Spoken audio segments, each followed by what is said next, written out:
employees, soldiers, they look around and they kind of get what's on like maybe the organization's website. These are our values and all of that versus like what is really day to day rewarded versus what is ignored. And I think that compliance so often kind of fell into that bucket of like, yep, we've got a code of conduct. Yep, we've got these Pentagon policies, but like that's not really what we care about. Welcome to the Innovation and Compliance Podcast, part of the Compliance Podcast Network. Join us every week as we talk with industry innovators who are making compliance to help business run more efficiently and at the end of the day, more profitably. Here's your host, Tom Fox. Hello, everyone. This is Tom Fox back for another episode. And today I have with me Roxanne Petraeus. Roxanne has a very interesting career, which has led her into the world of compliance. So we're going to explore her background, her academic, professional background. We're going to explore how she got to where she's at now, and most importantly, what she's bringing to the compliance space now. So Roxanne, for that incredibly long-winded introduction, first of all, welcome, and thank you so much for taking the time to visit with me today. Oh, you bet. Thanks for having me. So Roxanne, could you tell us about your academic career or background, and then your professional career, maybe through your military service? Definitely. So academically, I went to Harvard and Oxford and was really interested in economics. And while that is obviously not the most logical connection to compliance, I think when I really found behavioral economics fascinating, so sort of like what causes people to do certain things, make certain choices, and with the big theme of incentives matter, and you can really like tweak, make little changes that actually have pretty big impact on, for example, like adherence to local taxes or, all of those sorts of things that like nudge theory, like all of that became quite interesting around the time I was in school. And then professionally, kind of also a bit of a winding path to compliance, but I was in the Army. I served as an active duty Army officer for about 7 years and really enjoyed my time in the military service, and then got out, was at McKinsey for a bit, and then co-founded Ethena, which I'm now the CEO of, which is a compliance training platform. So that's my kind of like windy path. So could you maybe give us a couple of leadership lessons that you learned in the Army that you've been able to bring forward to Ethena today? Yeah, I think the Army obviously is a like incredible training ground for things like leadership. I think a couple of lessons come to mind. One is a very simple one. When I was a cadet, so like a very junior little peon in the Army, I remember talking to, I think he was the captain at the time. He was sort of running our ROTC program. And he just said something that has always stuck with me, which is like leadership is actually very simple. It's just about caring. He used a phrase like giving a blank, but you get the idea that like that's really what leaders at the end of the day do. And that's very different than letting your team walk all over you or coddling someone. Like I think when you really care about someone, like Kim Scott writes about this in Radical Candor, it's holding them accountable. It's believing that they can be excellent and wanting that for them. I'm now a parent of a 2-year-old. And so I think a lot about leadership, even in the context of being a mom, of like being a good leader isn't giving my kid candy at like 7 p.m. and being like, go for it, kid, whatever you want. Believing that he can be great and trying to like give him the opportunity to do that, but also hold him accountable. And I think the same is true with leadership in the private sector. You mentioned the book Nudge. I wanted to ask, did you study any works by Daniel Kahneman as well? Yeah, I remember reading a couple of those papers. I think like Thinking Fast and Slow, or a couple of those different things kind of sort of came out. And behavioral economics in general was like having a big impact on the field. I graduated in 2009, so around that time. So just sort of, I feel like it made a lot of intuitive sense. Like people respond to incentives and you can make small tweaks, opt in versus opt out for your 401k plans, like all of that. And that actually has like a huge impact on how people respond. Right. Let's move forward to Ethena. What led you to co-found Ethena? Yeah. So, I mean, it was kind of like a long percolation and then like a short catalyst. So the long part of it was being in the Army. There was actually a ton of compliance training. So we called it check the box training, which I assumed that was sort of the term. So everything from like security to sexual harassment prevention to in the military, suicide prevention was a really important topic. And so that was treated with what I would call check the box training.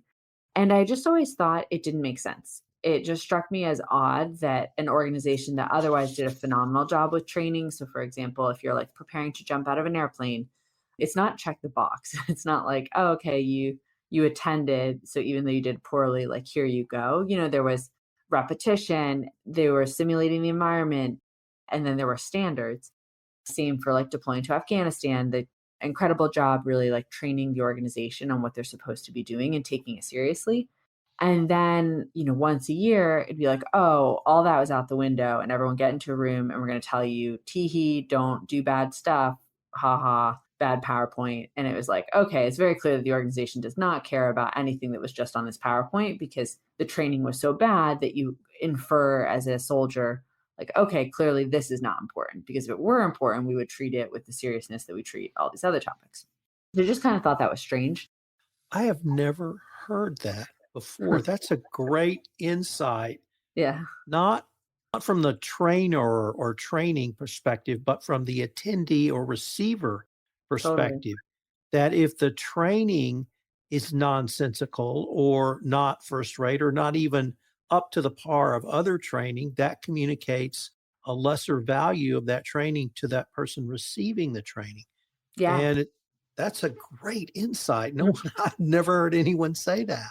I remember hearing that term first in economics, but it's like you're signaling as an organization like what you care about. And so, like, again, in the military, if we took sexual harassment prevention training, it was a joke. Like, soldiers would make inappropriate jokes in the training. It sort of felt like an episode from The Office. And so it was very clear that, for example, a soldier would not be promoted if they were failing their 2-mile run. Like, the organization was clear about that. But if the soldier like consistently used inappropriate language toward women, gender jokes, etc., no problem. Like, as long as they didn't cross the absolute most egregious line, they're good to go. And so I think like people respond to incentives. And so I think soldiers kind of picked up on like, okay, anything in this bucket, not important. I just need to do the bare minimum. And then everything in the physical fitness, leadership, all of that, very important. So I need to do this well. I remember seeing a study actually from the military about sexual harassment prevention. And it said something like the biggest predictor of how many incidents a unit had in a given year period, something like that, was actually just whether or not individual soldiers perceived that their immediate manager cared. Like, the phrase was, or the word was cared. And it was something like, that demonstrated that it was important or whatever. But I think to me, that's like exactly what I'm talking about, which is like employees, soldiers, they look around and they kind of get what's on like maybe the organization's website. These are our values and all of that versus like what is really day to day rewarded versus what is ignored. And I think that compliance so often kind of fell into that bucket of like, yep, we've got a code of conduct. Yep, we've got these Pentagon policies, but like that's not really what we care about. Sorry to get No, no, sidetracked there, but what a no problem. great insight. But back to Athena. I'm always intrigued by people who look at the same thing I look at, or look at the same thing a lot of other people look at and see something different, or they Yeah. see a market opportunity, or they see a market need. And I wanted to maybe kind of explore that with you. What either need or opportunity did you see, given the background you had in the military, that led you to co found Athena? Similar to what we were just talking about, I'm not a lawyer, I'm not an HR professional, I'm not a compliance professional. And so I think I approached the space from like a very newbie lens, of like, I just asked a bunch of questions of like a bunch of very basic questions. Why are we doing this? Why is it done this way? And I think the insight that I had was that the employee experience really matters because that's the perspective that I was coming to this from and the perspective my co-founder, our CTO, came to this from. We assumed that the name, for example, sexual harassment prevention training, meant it was supposed to prevent harassment. So we said, like, oh, well, if you really wanted to prevent these sorts of issues, how would you design it? And we realized that you wouldn't design it to be once a year. You wouldn't design it to be clunky. You wouldn't design it to sort of feel very like stuffy 90s PowerPoint. Like, and so we just like asked a fundamentally different design question that I think what the industry historically have been oriented toward, which is more like how do you kind of iterate on the same model and make small tweaks, but like don't fundamentally change the way it's delivered, the key components of it. What are some of the key products or services of Athena at this point? Companies come to us for compliance training. So everything from code of conduct, harassment prevention, insider trading, anti-money laundering, like sort of the key anti-bribery, like the key things you would typically see in either HR focused compliance or like more regulatory or financial compliance. And we continue to build out that library. But I think the key distinction, because it's like what we offer is, you need this thing, we have this thing. We just do it in a super different way. So one example of that is you can think of our platform as allowing a compliance officer, HR, whomever's running it, to deliver the right training to the right employee at the right time. So what that might look like is, you have an offsite coming up and you want to deliver professional conduct at offsites, a 3-minute, we call them nudges, bit of training right before the sales offsite. And you want to just send that to the sales team. You can do that. If you want to remind the whole organization of your gifts and entertainment policy right before the holidays around now, because that's when it's going to be most impactful, you can do that. If you want to send LGBTQ allyship during Pride Month because your whole organization is thinking about that, so like let's train on it when it's top of mind, you can do that. So it just gives this functionality that we call moments that matter, that makes it more about the communication part and not just the quote, like check the box training part of compliance training. Could you tell us a little bit about your client base? We tend to train tech companies.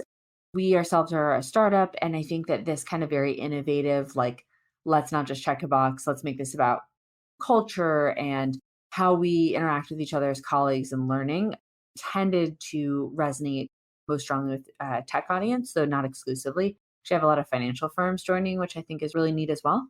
And we are really proud to train some of the most like innovative, culture forward companies, everything from like Netflix and Pinterest to Figma and Notion, these kind of next generation tech companies. Yeah, that's sort of the basis. We have about 70,000 or so employees using the training every day, which is super cool.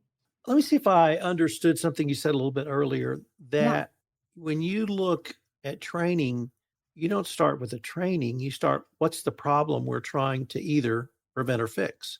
that's And right. then what can I put in front of my audience to prevent or fix X from occurring? Yep. That's very different than my ilk. And what I mean by that is I'm a lawyer. So I think Yeah, about, well, what do you need? What information do I need to put in front of you? And it strikes me as that is a significant qualitative difference in the starting points. And because you're starting at a different place, you're ending at a different place. I think you're Uh, totally right. Yeah. wow. I'll see if I can find it after if it's of interest. But I remember some study that said that like many compliance things aren't really an information problem. So if you ask somebody, are you allowed to give a bribe? Most people are like, no, like they understand that they're not supposed to do a bunch of things. Now there might be some confusion in gray area, but it's really more like a behavior problem where it's like, that you're not supposed to do X, Y, or Z thing, but then you get on a Zoom and somebody says something inappropriate and no one else knows what to do because they're like, I know that that's wrong, but it's also deeply uncomfortable to like report this to HR, provide feedback in the moment. And so I think we thought like certainly we need to tell people about their code of conduct topics and insider trading or whatever. But really what we're trying to do and what when I work closely with our customers, like our compliance leaders will tell me the most I don't want to train everyone to be a lawyer because I'm not going to train them to be a lawyer in 1 hour over the course of a year. What I want to train them to do is like know what wrong looks and feels like and then come to me. It's really about that, like, come bring us issues because we can't solve what we don't know. And so we've just thought a lot more about let's not really get into the details of if you're so close to the line arguing about inches, you're already in a bad spot. So instead, let's really talk about like how do you make sure that you know where to bring issues? How do you bring issues to your manager? As a manager, how do you recognize that this like, hey, can I just talk for 5 minutes isn't just a vent? It's like actually a pretty important piece of information your company needs to know and you're actually obligated to tell your company. It's like more about those things. You're an expert, you're a lawyer, you don't need the memo as much as the new engineer who just joined right out of college and really has no idea that like moonlighting for this cool tech company actually happens to be like a conflict of interest because turns out they're a competitor. It's like we're really thinking about that person, not the person who is the expert. In the compliance world, the regulators, generally in the form of Department of Justice or the Securities and Exchange Commission or other federal agency, have really emphasized Yeah. engagement and training. We used to call it testing to see if Yeah. you're getting through, but you've used the word engagement a lot throughout this podcast. So I really wanted to explore, how does Athena, or how do you advocate really employee engagement in a way that you can demonstrate if a regulator comes knocking? 100%. Yeah. Meaning the answer is going to be like data, data, data. I think that you want the data to show the employee engagement. I was thrilled when one of our early buyers kind of talked me through recent DOJ guidance and what they were looking for. Cause I was like, that's what we want to build about engagement and really like showing transparency with a dashboard to our buyers so they can see instead of us just saying the training is effective and designed by experts. And so we think about different buckets of data. The most obvious one is like completion. Everyone tracks that. That's table stakes. But we do that. We do it well. We integrate with a bunch of HR systems, Workday, et cetera. So we make it really easy to just see like, are your people doing it? Are they doing it on time? Because that's table stakes. And we did this white paper with Ethisphere that I thought was really good about the buckets of like our employees. Employees need to do the training. That's step one. But then they need to learn from it and ideally change behavior. So learn from it. One of the things we thought about is like in adult learning, there's a lot about humor, engagement, like how do you get someone's attention? Because if someone has tuned out, no matter how good your content, they're not learning. Any like freshman in college who has a really boring monotone professor will tell you this. And so what we do there is let employees rate training, which I'm curious if you've ever seen that before, but like employees can rate every 5-minute bit of training. They can call it boring. Literally, we let them click boring next to engaging. We don't put our finger on the scale. They get like 3 positive words, 3 negative words, and free text feedback.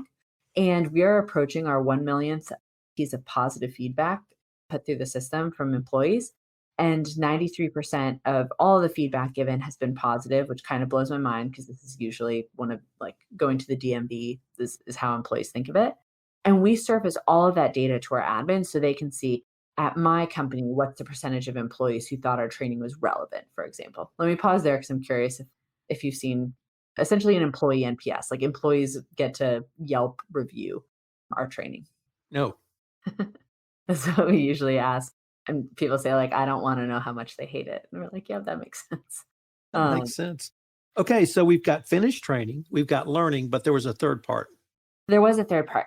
So the third part is like, are you changing your behavior? And so there we let our admins select a bunch of like pulse survey questions. The ones that our admins have been most interested in are things like, am I comfortable reporting an issue to compliance, to managers, et cetera? Do I know how to do it?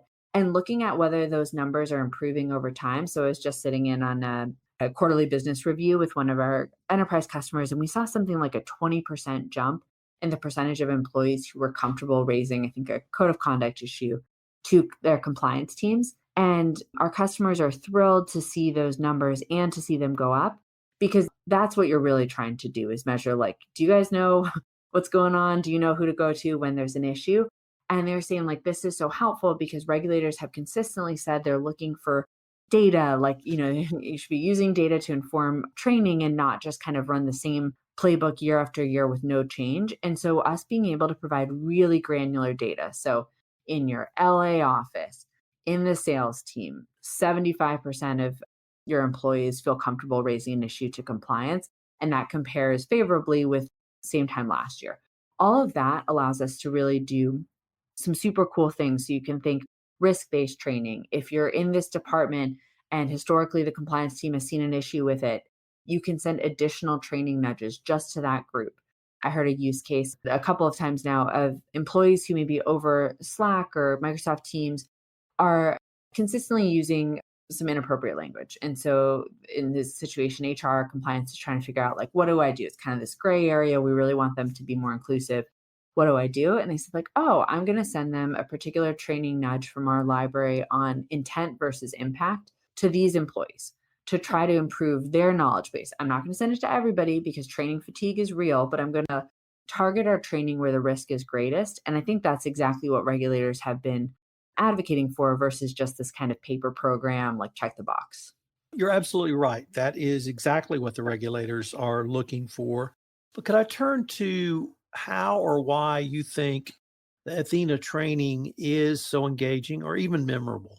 Yeah, what's really nice is like what I think doesn't matter, which is great. I get to say like look at the receipts. So again, like 1 million positive reviews from employees.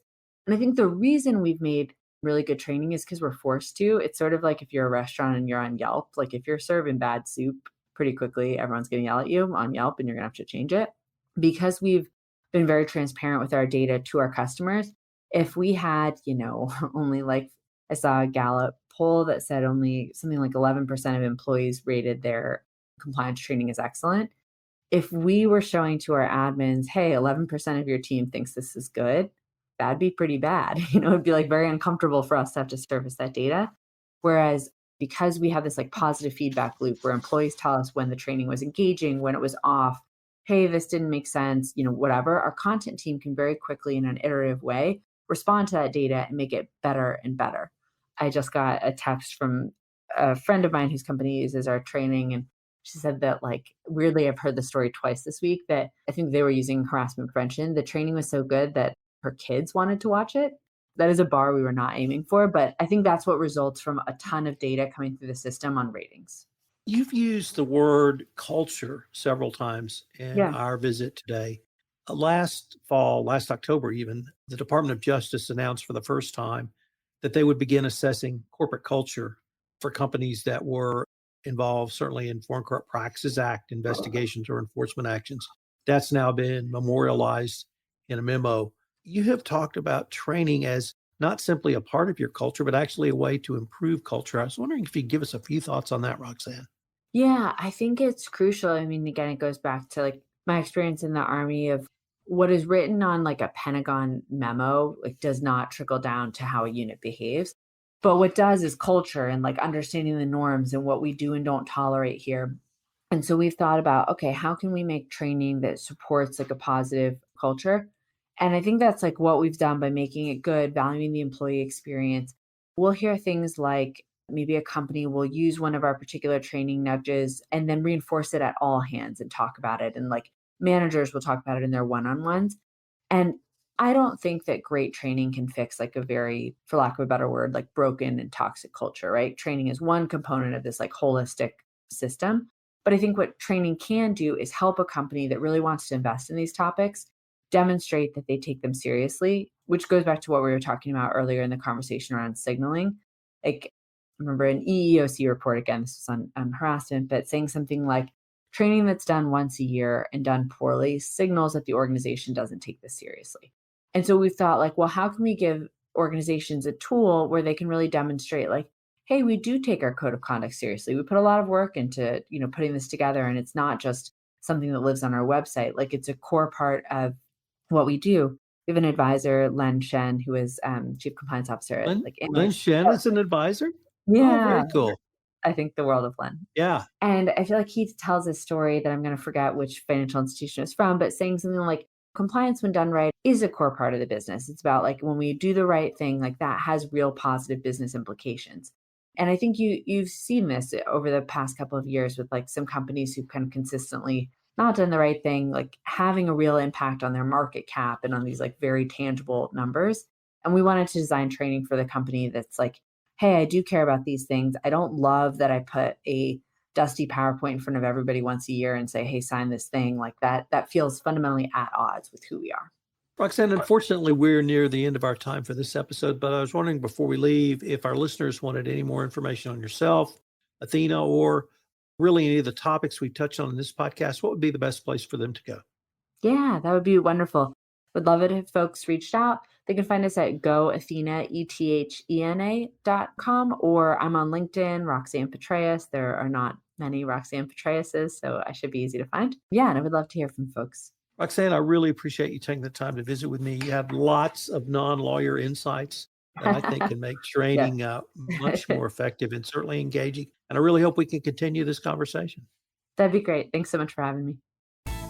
If you want to stay up to date on the latest innovations in compliance and help your business run more efficiently, subscribe to this podcast and help spread the word by leaving a review.